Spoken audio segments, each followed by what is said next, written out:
Hi friends, Darcy here from Grottons on the Go. We have all just instantly become homeschoolers. I am already been homeschooling for a few months, but I know a lot of you have instantly become homeschoolers because of the coronavirus and kids are not in school right now. And I wanted to come and share some of the fun ways that we get language in and do language. Most of it stems from Montessori because I used to be a Montessori teacher. So I'm going to show you some of the card work that I've made, but you can easily duplicate it in your home by using just strips of paper. The first activity I'm going to show, I used to start our mornings in Montessori in my classroom with this on the whiteboard, and the kids would write it into their journals and make the corrections. It was a super loved activity. The kids loved it. I do it still today with my kids, but I write it for them in their journals. So I'm going to show you an example. It's an editing paragraph. So for Oakley, I will write a paragraph for him about something that we're doing right now, something that pertains to his life, some fun facts. In Montessori, it used to be around what we were learning about as a unit for that month. So I actually wrote in Oakley's about our hike in the desert in Arizona because I was looking for things that had capitalization. He's learning a lot of his capitalization rules right now and proper nouns. So I wanted to include names and state names and month names and things like that. So you write the paragraph for your child and you leave purposefully mistakes, and they have to edit and find your mistakes. I always tell them at the top how many mistakes it is, so I wrote 15 and put a circle around it, so that way he knows he's looking for 15 mistakes. So it can be capitalization, like I mentioned, punctuation. It can be like Nora's are a little more advanced with quotes, with people speaking in her paragraphs, because I want her to learn about commas. Hers might include lists to show commas, things like that. So it depends on the level of your child. You can make this all levels. So anyway, spelling errors, punctuation, capitalization, and you can make it funny. But then they go through with a different colored pen and do the editing. And my kids love this activity. It's like one of their favorites. They will beg me for an editing paragraph all the time. So that's one fun way that we fit in language in our house.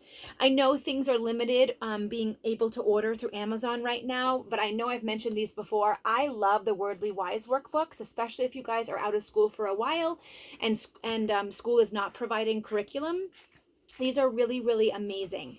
They give you at the beginning the word and the definition and the part of speech. So how it's used, if it's used as a noun, if it's used as a verb. And then it actually gives you activities, synonym activities, vocabulary activities. I love that it focuses on vocab and not just spelling. So it just gives you a multiples of different. So in Nora's, she's got prefix work here where she's finding the prefixes, more definition work, and then it puts all of them into a paragraph with comprehension questions. So I love Wordly Wise. They come in all different levels. Nora's a 6th grader, so I bought her book 6, and it's pretty right on the mark. Okay, so those two are really fun. I'm going to show you some writing prompts that we use next. Hopefully I'll be able to do this in a way that you guys can see them. So writing prompts are also, hopefully you can see them. I'm holding it up. Writing prompts are also an awesome way to get kids writing. So you can make a prompt for anything. I have 100 of these writing prompts, and I can definitely screenshot and share some more with all of you. Or if you're interested, please message me. You can find us on Grottons on the Go on Instagram and Facebook. And we do have a blog, grottonsonthego.com. So here are some of the writing prompts, and they're really fun. What would you do if someone said you did something wrong and you didn't? What would happen if everyone lived in space? What type of house would they live in? What type of clothing would they wear? What would you do if you ordered an ice cream cone and you forgot to bring money? If there were no rules, what do you think would happen? So feel free to screenshot this and use some of these writing prompts. They are really, really cool for kids to see what they come up with. So the other work that I was talking about is just card work. I've laid some of it out. Again, hopefully you guys can see. But when I taught Montessori, we would have the work out on shelves because kids are allowed to kind of pick and choose their work. But let's say you have a kiddo and you want to spend a week learning about antonyms and synonyms. You can easily write these words down for them to match up. Cut little strips of paper. Evening, night, lad, boy. Hopefully you can see all of them. Oh, here we go. I'll just kind of go down slowly through. But write them on a piece of paper in marker and pencil. You don't have to type them up and, laminate them. I did this just because I was a teacher, but these are great. And then the kids can take this activity out, be at the table, match them up. They can make up sentences using their, these are all synonyms, I believe. Yep, words that mean the same thing. Oh, that's not part of it. So, synonym work. I'm sorry, this is so weird, you guys. Hopefully you can see. Yep, so then you also can do something with antonyms too. Same thing. Hopefully everybody can see. Antonyms are words that mean the opposite. So again, write these out for your kiddos. Have them be a matching activity. You can put them in ABC order. You can do stuff with syllables of the words once you have these. So there's a lot of things that you can do once they have these and they're working on them. So alphabetical order, we couldn't find the match for scatter.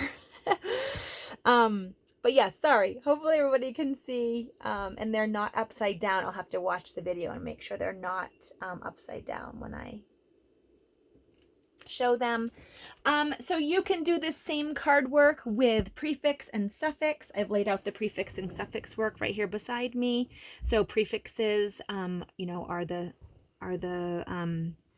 combination of letters that comes before a word. So you give them to them all scrambled and they have to match them up. You can look up the prefix definitions in encyclopedias, write them down, again, make sentences, see how many different ways you can match up by, like if by works with other words or if un works with other words. You can, again, look up all the words in the dictionary that, start with a prefix in. And then here, of course, are the suffix words. So friendly, and then I kind of just put together builder, farmer, careful, thankful, playful, spoonful. They all kind of go together. Waiting, musician, darkness and hardness, softest, artist. So again, you can come up with your own. You can use mine. These are just some super fun, quick activities if you are looking for some language enrichment for your kiddos in the next few weeks. When we do syllable work, I love to provide movement. So you can, again, lay construction paper down on the ground, have them hop out a word like subtraction. I also used to, in my classroom at Circle, just use our digits of our, every time there's a joint, we tapped our things and it would come to our head. So like subtraction and they loved it. Entrance to learn syllables. That's also a super duper fun way. Radiant. And then if you go more than 4 syllables, we would go to our head and then begin again on our shoulder if you have a 5-syllable word. But movement, something fun. And so it depends on the age of your kiddos. You can kind of make this work. However, the writing prompts are super fun. Let me know if there's a work you're looking for. I have homographs, homonyms. I have a lot of cut card works if you're looking for ideas. Please message me. And yeah, hope this was helpful. Please subscribe to our YouTube channel. I'm going to be putting videos up every day this week to help all of you with different ideas and things that we're using to enrich homeschooling. So take care, hang in there. We all just kind of roll with this and do the best we can. And your kids are learning, trust me, in whatever you're presenting to them. So just be joyful and present and have fun with your kids. Make it fun. And I know you guys will be great. Thanks for tuning in.